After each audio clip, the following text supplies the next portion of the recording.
जानकी जी मुस्कुराती अच्छी लगती हैं, ब्रह्मा मुस्कुराते अच्छे लगते हैं, विष्णु मुस्कुराते अच्छे लगते हैं, शिव मुस्कुराते अच्छे लगते हैं। एक भी भगवान की मूर्ति ऐसी नहीं है कि भगवान रोता मिला हो। भगवान मुस्कुराते हैं। क्यों? क्योंकि जिंदगी के पड़ाव में राम जी कहते हैं मैं पृथ्वी पर आया था, रोने का मौका मिला था, पर मैं मुस्कुराकर आगे बढ़ता चले गया। कृष्ण अवतार में आया, खूब रुलाया, पर मैं मुस्कुराकर आगे बढ़ गया। जिंदगी में पड़ाव में हर पल दुख आएगा, पर याद रखना मेरा फोटो देखना। राम जी कहते हैं मेरा फोटो देखो, कृष्ण कहते हैं मेरा फोटो देखो, शिव कहते हैं मेरा फोटो देखो कि मैं मुस्कुराता रहता हूं। कितना भी दुख हो जिंदगी में, मुस्कुराकर आगे बढ़ना, तेरा हाथ पकड़कर खींचकर मैं ले जाऊं।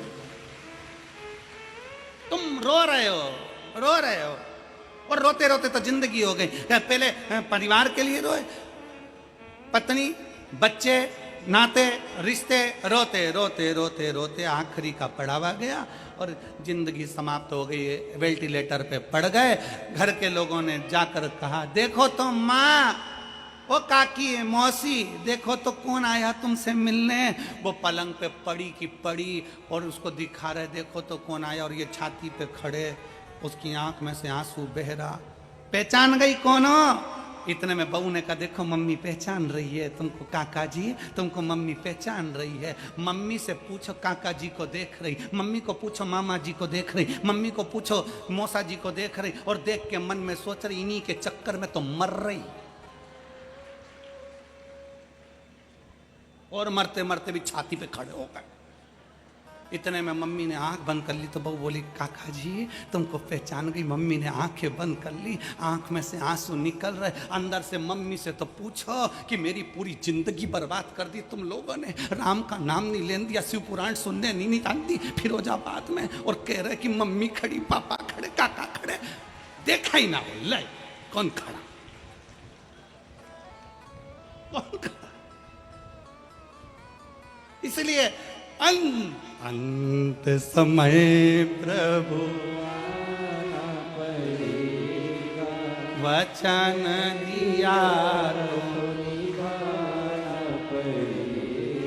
और आए ना आए प्रभु कुटुंब अंत समय प्रभु वचन दिया तो निभाना पड़ेगा और अंत समय प्रभु आना पड़ेगा। कितना कितना भगवान की भक्ति का एक सुख है। क्या चाहिए शिव पुराण सुनने वालों को? कुछ नहीं। जहां जगह मिल गई वहां बैठ गए, अपना छाता लगाया, पानी की बोतल रखी, आसन बिछाया, बैठ गए, सोए, खाया पिया, आनंद करा और चले बाबा के धाम।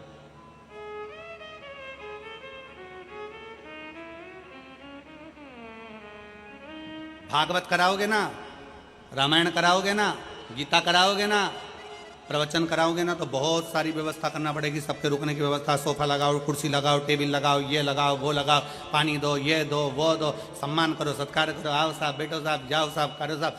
शिव पुराण एक ऐसी है कि शिव पुराण के चक्कर में लोगों को अपने मोबाइल तक बंद करना पड़ते हैं। कोई आ नहीं जाए, के नहीं जाए, हमको बिठाओ साहब, इसलिए मोबाइल तक बंद करना पड़ते हैं।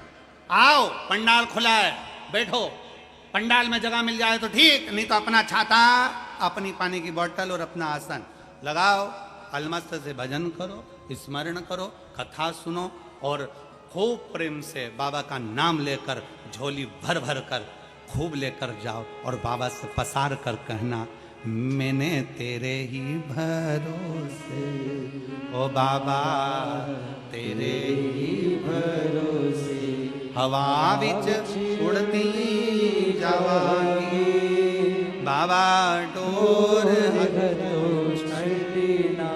मैं कटी जावांगी, भोले मैं तेरी शंभो मैं तेरी हवा बिच उड़ती जावांगी, बाबा डोर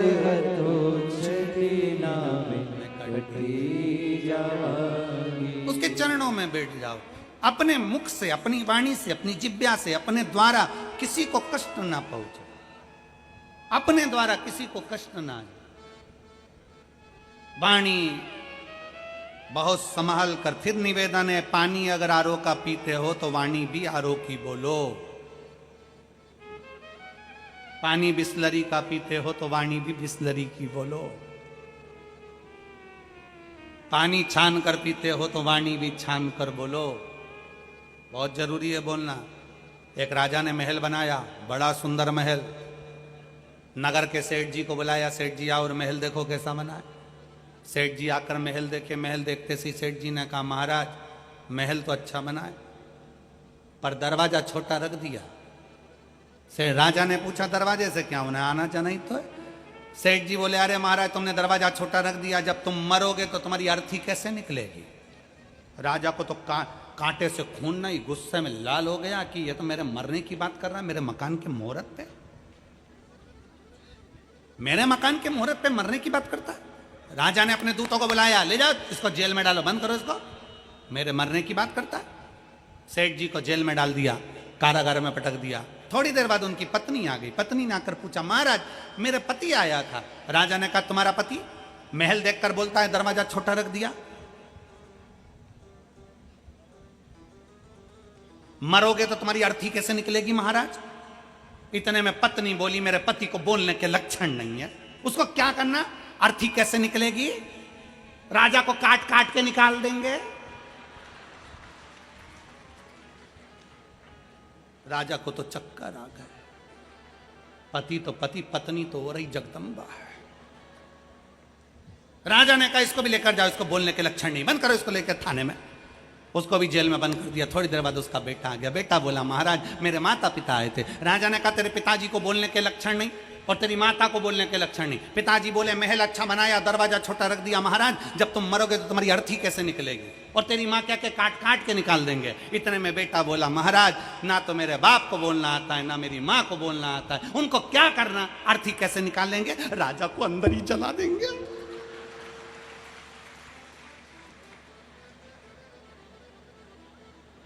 राजा ने अपने मंत्री को बुलाया, पानी ला पीने का, पानी ला।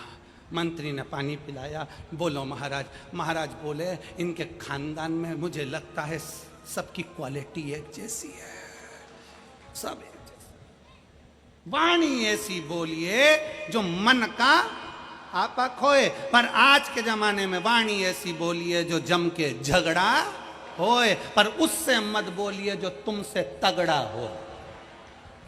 तुम बोलो मना नहीं, पर जरा देख के तो बोलो कि तुम भीड़ किससे रहे, किससे भीड़ रहे। समझने का कल की बात है। कल हम यहां से लेके वहां तक तो हमको अधिकारियों ने छोड़ दिया था। उसके बाद में वहां से हम आगे बढ़े, फिर वो दूसरी वाली रोड पे आए। दूसरी वाली रोड पे आए तो मैं ट्रैफिक में फंस गया। और ट्रैफिक में फंसे तो एक ऑटो वाले ने एक महिला को कहा इसमें ये सब, इसमें कुछ बात हो रही है उनकी, तो महिला ने भी कह दिया तू मुझे जानता नहीं है, मैनपुरी क्यों, तो मुझे जानता नहीं है, मैनपुरी क्यों।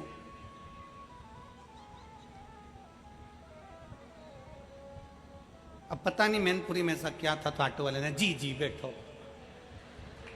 अब मैनपुरी में ऐसा क्या था हम समझ नहीं पा। उन्होंने कहा मैनपुरी क्यों, उसने कहा जी जी बैठो। हमने भी पीछे वरुण बैठा था, हमने भी कह दिया, हमसे भी कोई पूछेगा कह देंगे मैनपुरी क्या है, बोलना होती। अब शिव तत्व की प्राप्ति भगवान को पाने के लिए सबसे सुंदर है। आपके पास कुछ नहीं है देने के लिए, मत दो। भगवान शंकर को आप रिझाने के लिए केवल अपनी मुस्कुराहट भी दे सकते हो। भगवान को प्रसन्न करने के लिए आपके चेहरे की स्माइल भी शिव को प्रसन्न कर सकती है। मुस्कुराओ प्रेम से। बाबा वो योग ऋषि रामदेव बाबा तो सवेरे सवेरे हंसने की तुम लोगों को बोलते भी हैं कि हंसो ठाका लगा। लोग गार्डन में हंसते हैं पर वैसे नहीं हंसते। और फिर निवेदन है, सेल्फी में स्माइल देने से अच्छा है सेल्फ स्माइल रही है, खूब मुस्कुराई, प्रसन्न। एक फोटो के लिए कितनी जरा सा फोटो, कितना भी दुख होना फोटो खिंचवाने के लिए तुरंत इतनी जोरदार स्माइल, बढ़िया दिखना चाहिए। किसी ने पूछा ये तुमने क्यों खींचा? डीपी में लगाऊंगी। हमने भी मन में सोचा जब तक जिंदा हो ना मुस्कुराते रहो, डीपियां बदलते रहो, बाद में डीपी भी नहीं बदल पाओगे, फोटो जैसे लग जाओगे, डीपी भी नहीं बदल पाओगे, एक जैसा फोटो रहेगा, एक जैसा फोटो। मुस्कुरा रहे हो, एक चेन गले में पड़ी है, टोपी लगी है और गले में प्लास्टिक के फूल की माला और दीवार पे टंगे उत्तर दक्षिण, तो मुस्कुरा। और पंखा चलता है जब माला हिलती है, माला हिलती है। माला इसलिए हिलती है क्योंकि सास फोटो में टंगे टंगे कहती है बेटा हम भी जोड़ जोड़ के टंग गए, तुम भी टंग जाओगे। इसलिए अपने गांव में फिरोजाबाद में जब कथा हो तो थोड़ा सा लोगों को भोजन पानी कराते रहना, तो ऊपर भी खाने को मिलता रहेगा बेटा, नहीं तो टंग तो जाओगे।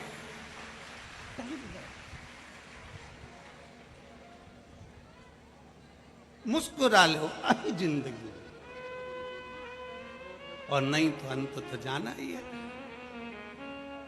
और ढिम ढिम डमरू बजावेला हमार जोगीरा, हो हमार जोगीरा। ढिम ढिम डमरू बजावेला हमार जोगीरा, हो हमार जोगिया।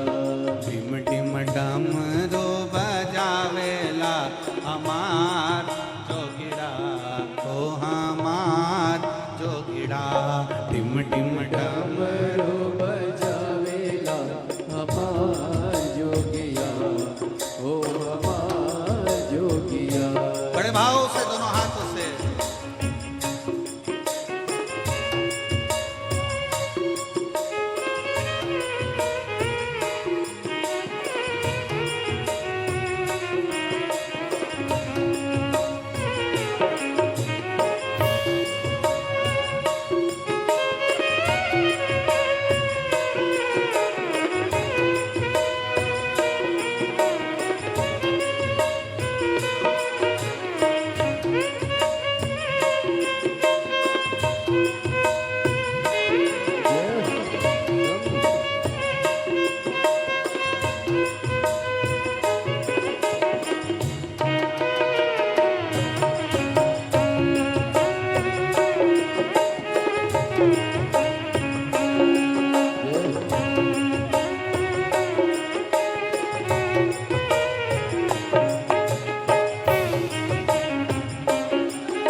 चंदा सोहे लाली लाली, बस हम बैलों की सवारी।